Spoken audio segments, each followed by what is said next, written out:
Thank you so much, Julio. Let's do this again. I'm glad to be here. Thank you for having me at this ninth Inclusion Week from the CCDI. My name is Andrea Fimian. I'm the founder and CEO of FIPS Consulting. FIPS actually stands for Fimian Passionate Supply Chain Consulting. So I'm a supply chain consultant with my past, you can see on the slide, is actually I have a lot of experience in procurement, in supply chain. I was working at IBM for many years, and also running the supplier diversity and inclusion program there for EMEA, for Europe, Middle East, and Africa. You can see a picture of a car, a pickup. That's Namibia, one of my favorite countries to travel. So I love to travel. A little bit about me, a picture of a lady with a shirt. I am all in for equality, equity, inclusion. So that's why I'm passionate about what I do. I started FIPS Consulting 4 years ago. And I also run a podcast on with supplier diversity and inclusion topics, talking to corporate representatives, diverse business owners, organizations, people who run tools who support inclusive sourcing. So that's available Spotify, YouTube, Apple Podcasts, and so on. And I'm also a certified women-owned business. Oh, this way. I think it's here. Yeah, you can see it here, my little badge. So I actually forgot to wear it on Tuesday when I was in St. Gallen on the on-site event. But yeah, so that's maybe more to that in the presentation, so you know what that actually means. Now, thanks also from my side to all the sponsors for the Inclusion Week. Without all of these great organizations, companies, this week wouldn't have been possible. So thanks so much to all of them. Now, why does inclusive sourcing matters? Why do we even talk about supply chain in this Inclusion Week? It's all about diversity, inclusion, equity, equality, and supply chain is actually looking at the supply chain from a DEI point of view is a holistic view, holistic way of looking at diversity and inclusion. So if you think about internal approaches on DEI and the impact you can achieve, think also how much money you actually spend in your supply chain. An average of 50 to 60% of a company's revenue is spent on procurement activities. So that's half of the whole company's revenue that's actually going out in procurement activities, in spend, depending on the company, what they do, obviously, how much spend it is, but that's the impact that you can achieve with when you look at what you buy and where you buy it from. And so that's really influencing social economic impact through strategic sourcing decisions. Now, I want to know who is actually in the call today, so I know who I'm talking to. Now, we have some questions prepared. Julio, if you can please pull up the poll. Do you work in procurement, or are you in HR or somewhere else? And also, do you know what your company or organization is purchasing or buying, what they procure in your company? So we give you a couple of seconds to answer that. Oh, okay. Nobody from procurement so far. That's interesting, and that's good to know because I don't want to give you some insights that you probably already know. And then we have about 50-50 of the people in the call who know what your company or organization is buying, and the other half is like, oh, we have a procurement organization. Okay, maybe I can have a chat with them. Maybe I can find out what we actually buy. Okay, I think we can end the poll. Thank you so much. I have a good understanding of who is here now. I can quickly share the results. So you see the people who answered none of them are in procurement, and yeah, about 44% know what your company is buying. So thank you for participating. That gives me a good picture. Now, what is actually the business value of inclusive sourcing? Why are companies doing that? And the reason for inclusive sourcing is about the same as DEI in the workforce. So you get, why do you have diverse teams? Why do you want a diverse workforce? It's to get more innovation. It's to get more ideas from different perspectives, but also in the supply chain. If you have a chat with your procurement colleagues, with your colleagues in the supply chain, they probably also tell you that they like to work with the same suppliers. It's easy, they know them. When they have new opportunities, they usually invite the same companies to provide a proposal. So inclusive sourcing provides or gives also more competitiveness because you kind of open the doors and also invite suppliers that you might not have thought about before. There are studies which prove that working with diverse social suppliers actually provides you higher savings at the end of the day. So if you talk to your procurement colleagues and you mention that, they're like, oh, okay, that's something, right? Because it's mainly about at the end of the day, it's usually about money. So, and it also helps your employer brand recognition, also consumer brand recognition. So if you're a B2C company, you do diversity and inclusion efforts internally. That's all great. But if you also share that you might do something in the supply chain as well, and that you work with some suppliers, which might be women-owned or social enterprises.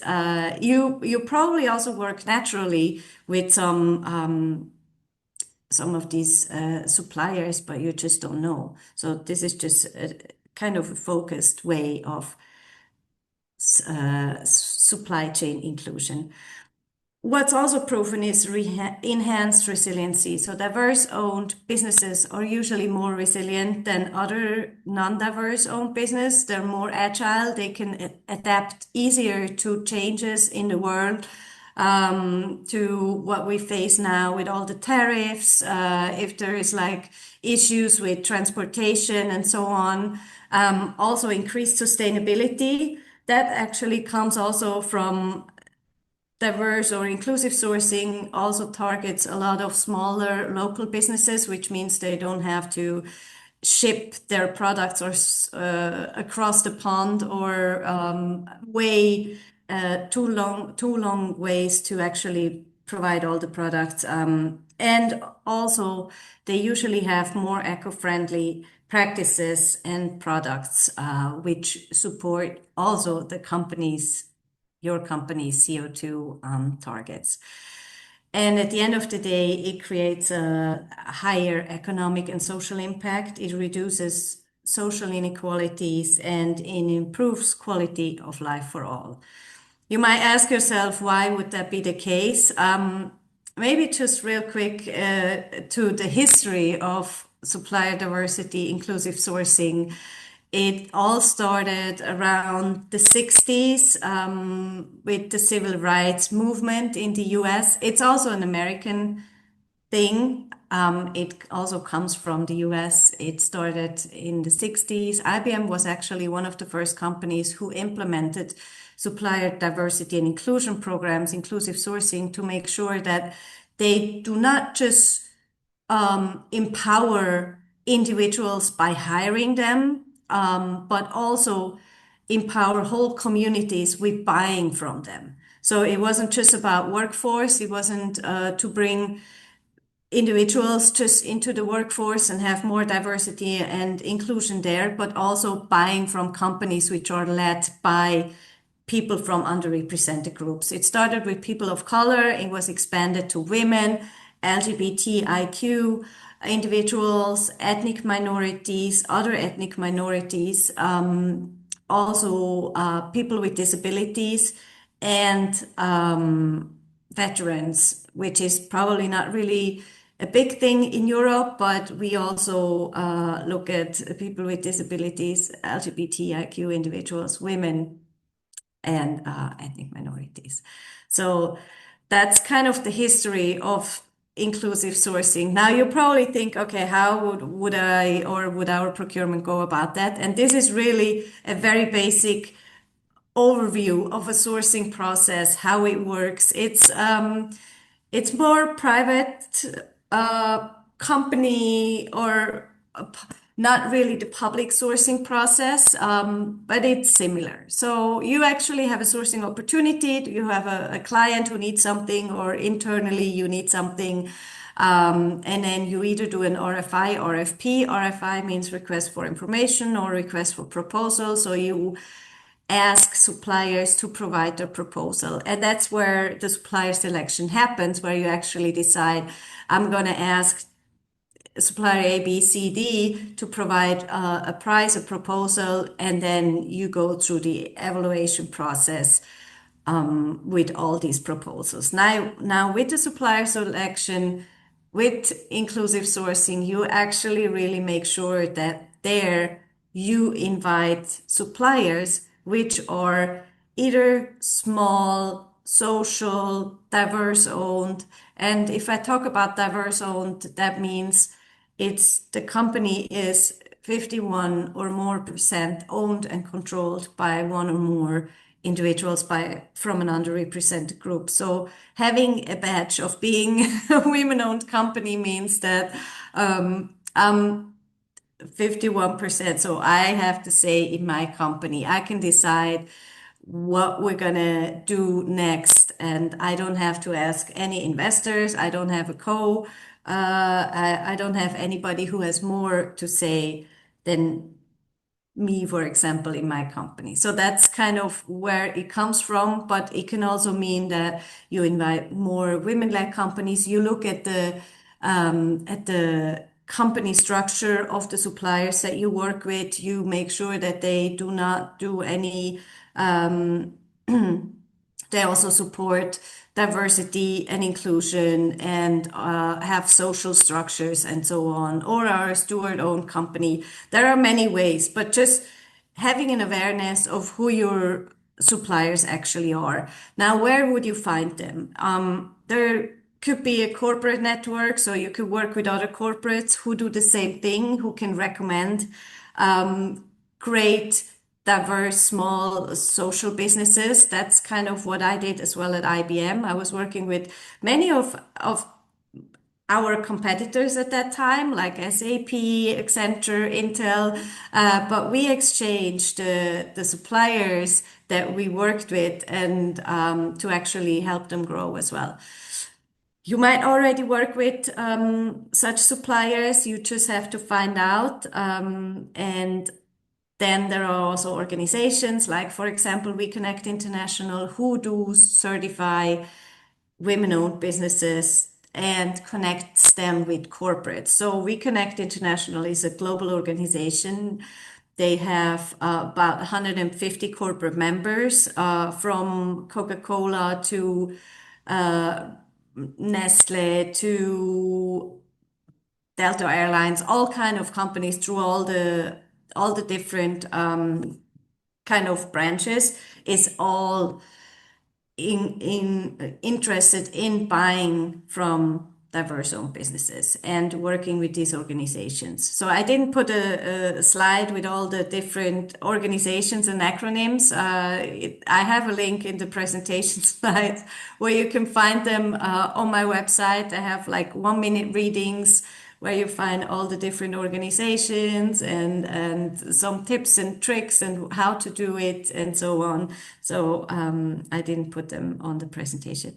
And then you could also have a supplier registration portal. So I don't know if you already have that in your company where suppliers, another chat with procurement, right, where suppliers can sign up You at least have it probably once you work with them because you need some information from the suppliers. But there, it could also be a way of finding out who are these suppliers and have some certain questions in there that help you identify what do they actually do. And I'm sure with when you have a chat with procurement, they will already tell you that they already have a lot, but maybe not asking these questions. So, and then it's all about having the door open, but they still need to provide a proposal that is also competitive with the others. So you wouldn't just work with the supplier and select that as your supplier for a certain opportunity because of being diverse owned or small or social business. So it's really making sure you open the doors to include these smaller, diverse social suppliers. Okay, so what does it have to do with the topic of today, community development and well-being? So it's really also promoting vulnerable groups. If I talk about, for example, women-owned businesses, they usually hire more women, so it kind of helps a whole vulnerable group. It's the same with people with disabilities, for example, but also the same with ethnic minorities or LGBTIQ individuals. So it's at the end of the day, it's enables fair, sustainable growth for all, and it makes a positive contribution, social and ecological, to the society. Now, are you ready for inclusive sourcing? And since we don't have anyone in procurement in the call this morning, I'm sure that you're all here because you're either interested in diversity, equality, and inclusion, or you are in a role that is connected to that. So I assume that most of you have some efforts in place in that regard in the workforce. But then it's a question of, okay, have you ever thought about having that in the supply chain?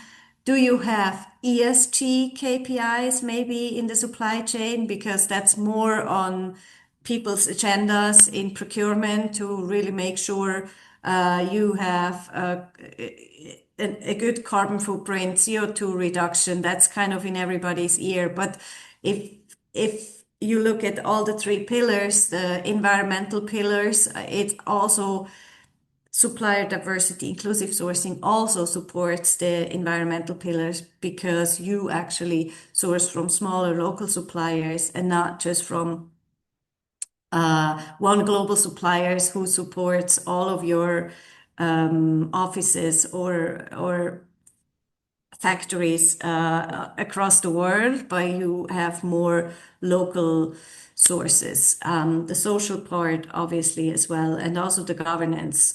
You have a holistic view of D&I, so it also helps the whole organization to be more inclusive.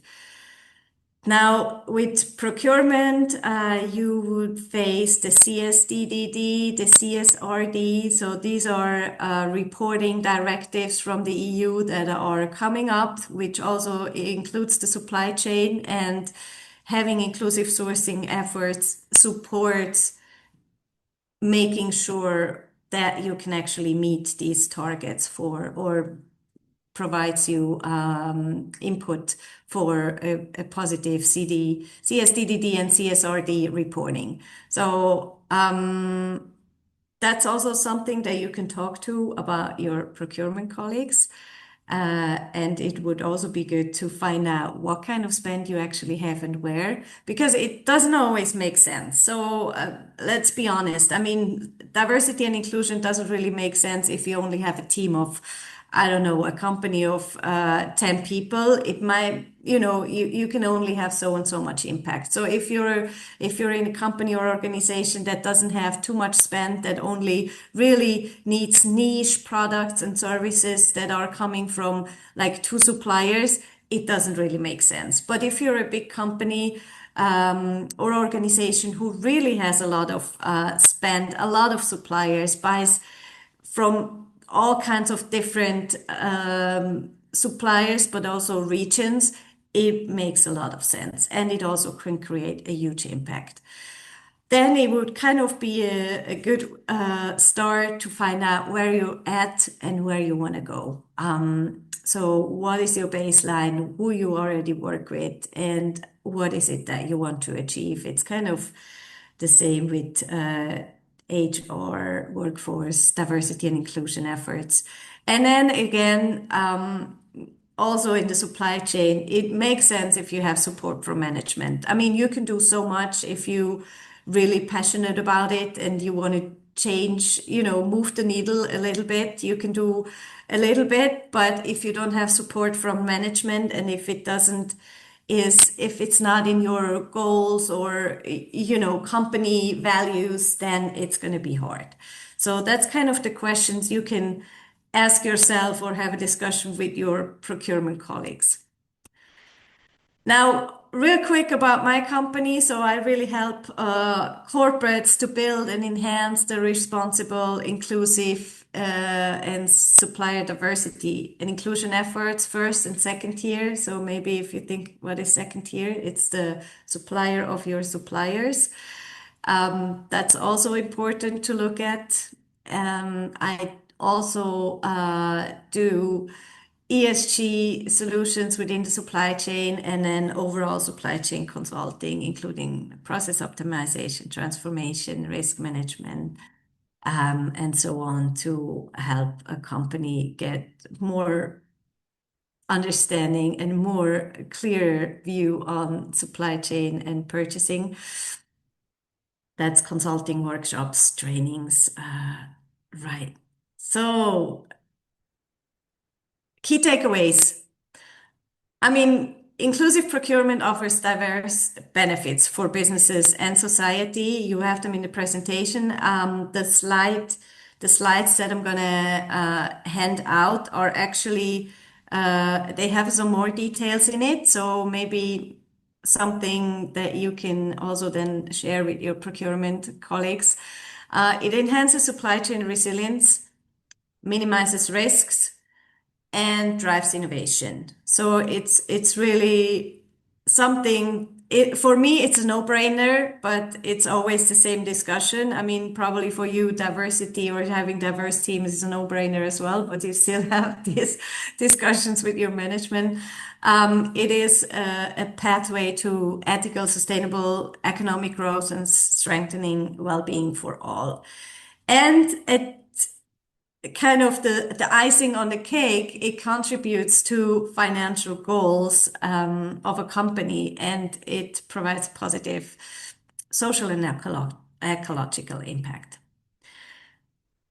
So, are there any questions?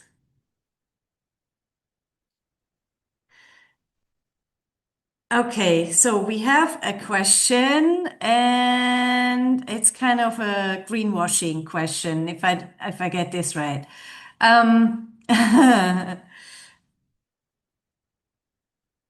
Okay, so I mean, if it's within the company, if everyone can see the question is actually, it was kind of a green labeling, greenwashing company, or who said they're very green, but the working conditions for the employees, and I'm not sure if it was from the suppliers or from the company itself.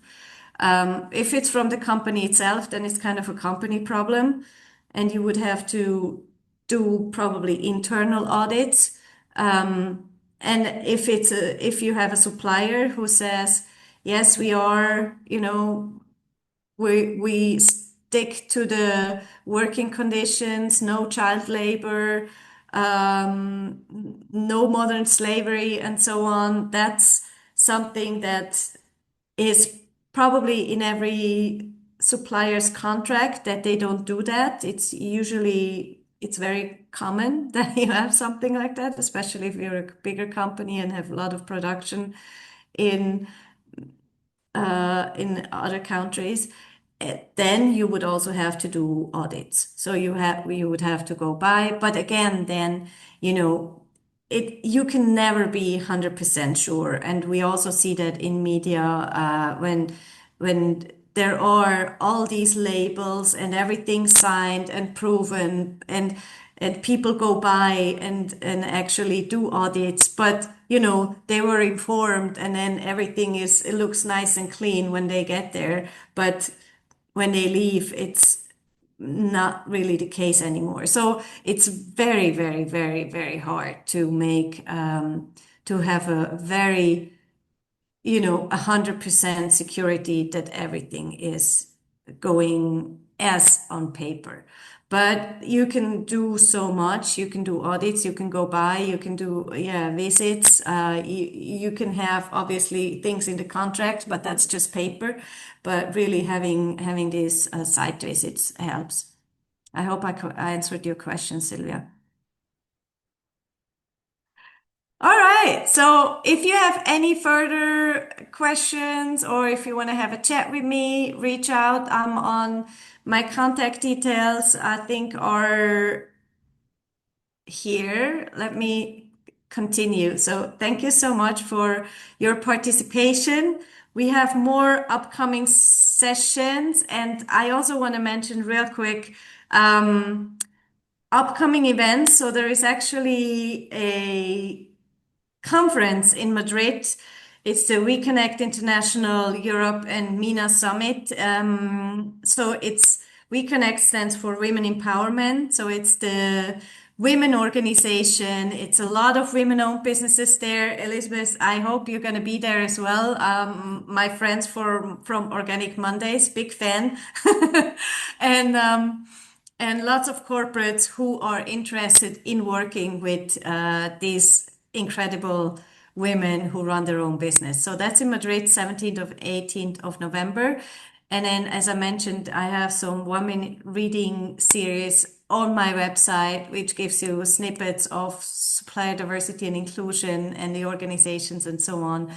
And you can check out my podcast. I have some interesting guests from Meta when they still run the supplier diversity inclusion program, but also great women business owners and so on. So that's it from me. Thank you so much. I'm handing over back to Julio. Thank you very much, Andrea. I would just like to remember everybody that we still have 3 sessions just today and 2 more tomorrow. Next one being Hide or Speak, creating a safe space for open conversations on invisible health impairments. Like sometimes people have something that we can't really see, but it's there. How do you handle that? With Dr. Mashid Kademi in half an hour. Yes, 10:15. So see you there. Bye bye, everyone. Thank you so much. Bye bye.